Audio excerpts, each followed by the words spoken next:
ভাবকচোন আপোনাৰ বেংক একাউণ্টত যদি মাত্ৰ 70 পইচা থাকে তেন্তে আপুনি কি কৰিব আৰু যদি আন এটা একাউণ্টত মাত্ৰ 160 টকা থাকে এতিয়া নিজকে এবাৰ সেই পৰিস্থিতিত কল্পনা কৰক আপুনি 24 বছৰীয়া এজন যুৱক ভাল বিশ্ববিদ্যালয়ত পঢ়ি আছে ভাল গ্ৰেড লাভ কৰিছে আৰু ভাবিছিল জীৱনটো এতিয়া সুন্দৰভাৱে আগবাঢ়িব কিন্তু হঠাৎ আপুনি চাকৰিটো হেৰুৱালে বেংক একাউণ্ট প্ৰায় খালে নতুন চাকৰি নাই আয় নাই আৰু শেহত বাধ্য হৈ আপুনি পুনৰ মাক দেউতাকৰ ঘৰলৈ উভতি যাবলগীয়া হ'ল যিখন সমাজত 24 বছৰীয়া এজন ল'ৰাই মাক দেউতাকৰ সৈতে পুনৰ থাকিবলৈ আহিলে মানুহে তাক লুজাৰ বুলি ভাবিব পাৰে সেই সময়ত তেওঁ নিজেও নিজকে লুজাৰ বুলি অনুভৱ কৰিছিল প্ৰতিদিনে ৰাতিৰ আহাৰৰ সময়ত তেওঁৰ মাক দেউতাকে এটা প্ৰশ্ন কৰিছিল বাবা চাকৰি পালা না আৰু তেওঁ মূৰ তল কৰি ক'ব লাগিছিল নাই এতিয়াও বিচাৰি আছো গ্ৰেণ্ড সাবিত্ৰী নামৰ এজন যুৱকৰ জীৱনৰ আটাইতকৈ কঠিন সময়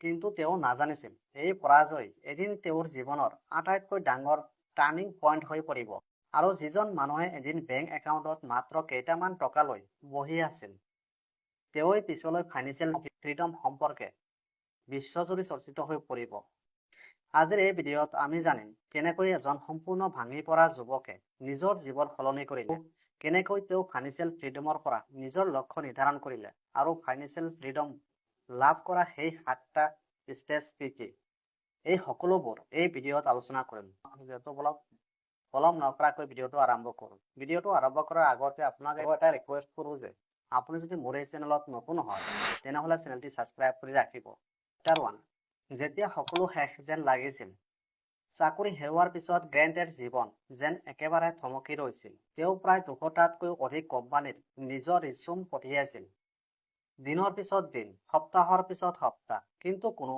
ফোন কল নাহিল কোনো ইণ্টাৰভিউ নহল কোনো জব অফাৰ নহল এদিন তেওঁ ইমানেই হতাশ হৈ পৰিছিল যে এটা খালী গ্ৰাউণ্ডলৈ গৈ মাটিত হৈ পৰিল ওপৰত বিশাল আকাশখন চাই তেওঁ নিজকে এটা প্ৰশ্ন কৰিলে মই ভুলটো ক'ত কৰিলো মই ভাল ইউনিভাৰ্চিটিত পঢ়িলো ভাল গ্ৰেড পালো মোৰ শিক্ষাৰ অভাৱ নাছিল তেন্তে মই আজি ইয়াত কিয় তেওঁৰ মনত দেউতাকৰ এটা কথা ভাহি উঠিল এটা ভাল চাকৰি লোৱা প্ৰথমতে ভাল নালাগিলেও পিছলৈ অভ্যাস হৈ যাব গ্ৰেণ্টে সেই কথা মানি লৈছিল এটা হাই পেয়িং জব লৈছিল কিন্তু সমস্যা আছিল তেওঁ সেই কামটো ভাল নাপাইছিল তেওঁ কেৱল সেই কাম কৰিছিল কাৰণ সমাজে কৈছিল ভাল পঢ়া ভাল চাকৰি ভাল উপাৰ্জন সুখী জীৱন কিন্তু তেওঁৰ জীৱনে যেন প্ৰমাণ কৰি দিছিল এই ফৰ্মুলাই তেওঁক সহায় নকৰে সেইদিন গ্ৰাউণ্ডত শুই থকা অৱস্থাত তেওঁ এটা সিদ্ধান্ত ল'লে এতিয়া আৰু নহয় মই নিজেই নিজৰ জীৱন নিজেই সলনি কৰিম তেওঁ নিজৰ বাবে এটা ডাঙৰ লক্ষ্য নিৰ্ধাৰণ কৰিলে তেওঁ ফাইনেন্সিয়েল ফ্ৰীডম বিচাৰিছিল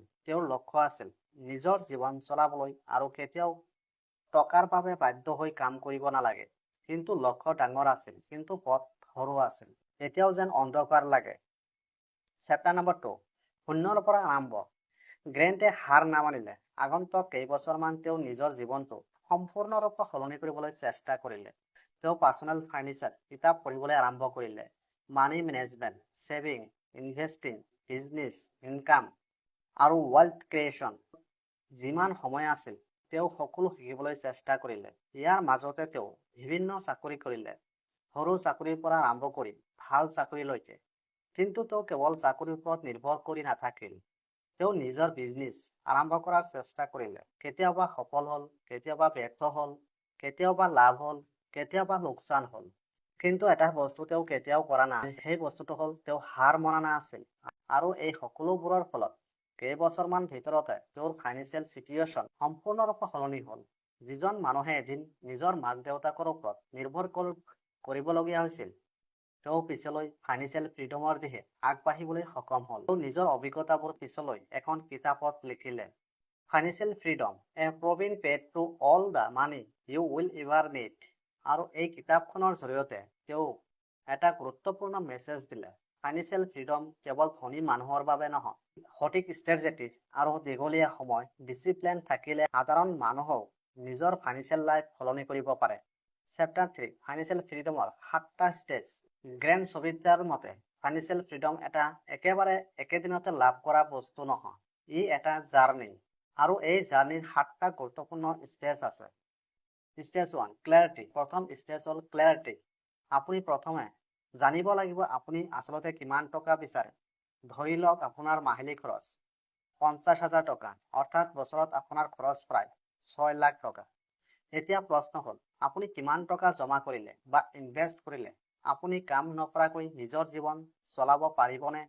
এই নাম্বাৰটো আপোনাৰ বাবে ক্লিয়াৰ হ'ব লাগিব, কাৰণ যি লক্ষ্যৰ কোনো সংখ্যা নাই, সেই লক্ষ্য কেৱল এটা সপোন। Stage 2, self sufficiency. দ্বিতীয় ষ্টেজ হৈছে সেল্ফ সাফিচিয়েন্সি। এই পৰ্যায়ত আপুনি নিজৰ খৰচ নিজে বহন কৰিব পাৰে। আপুনি আন কাৰোবাৰ ওপৰত ফাইনেন্সিয়েলি নিৰ্ভৰশীল নহয়। আপুনি নিজৰ ভৰিত থিয় আছে। এইটো হয়তো সৰু সফলতা যেন লাগিব পাৰে, কিন্তু বিশ্বাস কৰক, এইটোৱেই আপোনাৰ প্ৰথম ডাঙৰ জয়। Stage 3, breathing room. তৃতীয় ষ্টেজ হৈছে ব্ৰেথিং ৰুম। এতিয়া আপুনি উপাৰ্জনতকৈ অলপ বেছি টকা উপাৰ্জন কৰিবলৈ আৰম্ভ কৰিছে। কিছু টকা ছেভ কৰিব পাৰিছে। ধৰি লওক কাইলৈ চাকৰি গ'ল, তথাপি অন্তত কেইমাহমানৰ খৰচ চলিব পাৰিব। এই ইমাৰ্জেঞ্চি ছেভিংয়ে আপোনাক এটা অমূল্য বস্তু দিয়ে, মানসিক শান্তি। Stage 4, stability. চতুৰ্থ ষ্টেজ হৈছে ষ্টেবিলিটি। এই পৰ্যায়ত আপোনাৰ হাই ইণ্টাৰেষ্ট ডেবিট শেষ হৈছে, যে ক্ৰেডিট কাৰ্ড ডেবিট নাই, অপ্ৰয়োজনীয় লোন নাই, আৰু আপোনাৰ হাতত কমেও কেইমাহমানৰ খৰচ ইমাৰ্জেঞ্চি ফাণ্ড আছে। এতিয়া আপুনি প্ৰথমবাৰৰ বাবে অনুভৱ কৰিব, মোৰ জীৱনটো অলপ হ'লেও মোৰ নিয়ন্ত্ৰণত আছে। Stage 5, flexibility. পঞ্চম ষ্টেজ হৈছে ফ্লেক্সিবিলিটি। এতিয়া আপোনাৰ হাতত দীঘলীয়া সময় খৰচ চলাব পৰাকৈ ছেভিং আছে। চাকৰি হেৰুৱালেও আপুনি ভয়ত ভাঙি নপৰে। আপুনি বেয়া জব কেৱল টকাৰ বাবে কৰি থাকিব নালাগে। আপুনি ভাবিব পাৰে, মই সঁচাকৈ কি কৰিব বিচাৰিছো। এই ষ্টেজতে টকা প্ৰথমবাৰৰ বাবে আপোনাৰ বাবে ফ্ৰীডমৰ টুল হৈ পৰিব। Stage 6, financial independence. ষষ্ঠ ষ্টেজ হৈছে ফাইনেন্সিয়েল ইণ্ডিপেণ্ডেন্স। এইটোৱেই সেই ষ্টেজ য'ত আপোনাৰ ইনভেষ্টমেণ্টছ আৰু পেছিভ ইনকামে আপোনাৰ জীৱনৰ খৰচ বহন কৰিবলৈ আৰম্ভ কৰে। এতিয়া আপুনি কেৱল টকাৰ বাবে কাম নকৰে, আপুনি কাম কৰে কাৰণ আপুনি সেই কামটো ভাল পায়। আপোনাৰ পেঞ্চন আছে, আপোনাৰ পাৰপ'জ আছে, আৰু আটাইতকৈ গুৰুত্বপূৰ্ণ, আপোনাৰ হাতত শেষ ষ্টেজ হৈছে এবঞ্চ। এই পৰ্যায়ত আপোনাৰ ৱেলথ ইমান বেছি হয় যে আপোনাৰ নিজৰ জীৱন যাপনৰ খৰচ বাহিৰেও আনক সহায় কৰিব পাৰে। আপুনি আপোনাৰ পৰিয়ালক সহায় কৰিব পাৰে, নিজৰ পচন্দ অনুসৰি কাম কৰিব পাৰে, ভ্ৰমণ কৰিব পাৰে, নিজৰ হবি অনুসৰণ কৰিব পাৰে, সময় নিজৰ মতে ব্যৱহাৰ কৰিব পাৰে।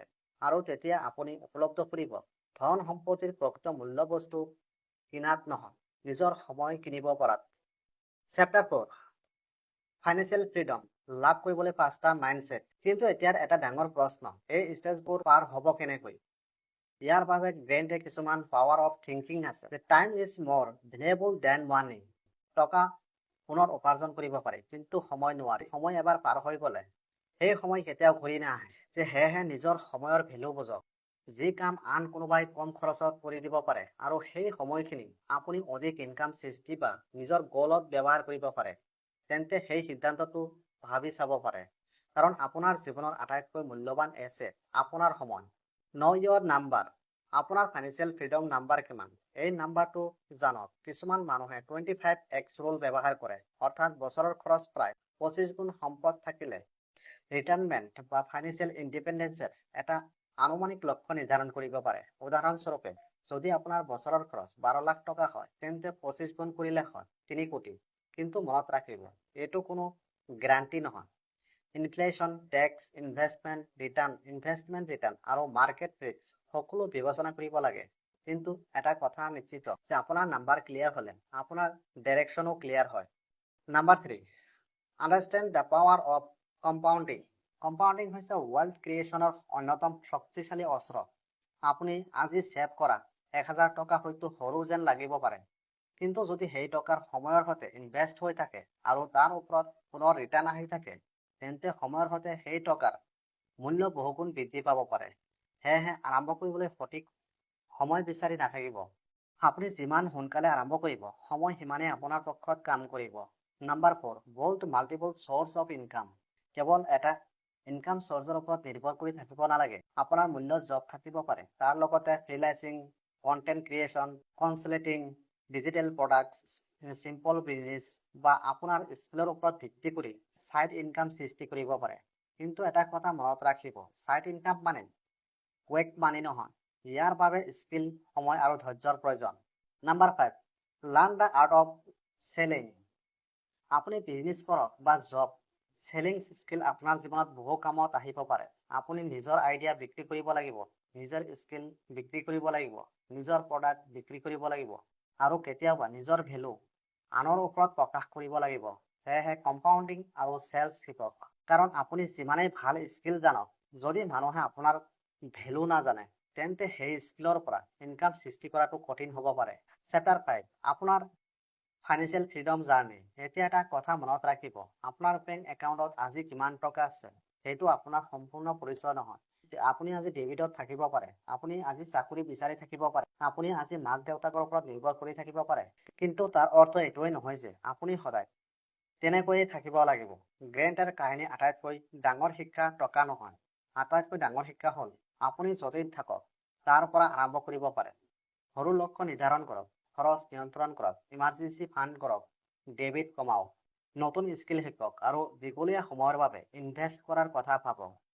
এদিনতে ফাইনেন্সিয়েল ফ্ৰীডম নাহে, কিন্তু প্ৰতিদিনে লোৱা সৰু সৰু সঠিক সিদ্ধান্তবোৰে এদিন আপোনাৰ সম্পূৰ্ণ জীৱনটো সলনি কৰিব পাৰে।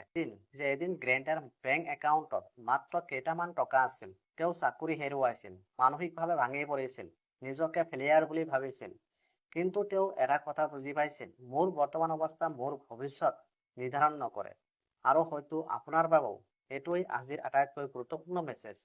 আপুনি আজি য'তেই নাথাকক কিয়, আপোনাৰ ফাইনেন্সিয়েল জাৰ্নি আজিৰ পৰাই আৰম্ভ হ'ব পাৰে। হয়তো আপোনাৰ হাতত মাত্ৰ 100 টকা আছে, 1000 টকা আছে, হয়তো এটা টকাও নাই।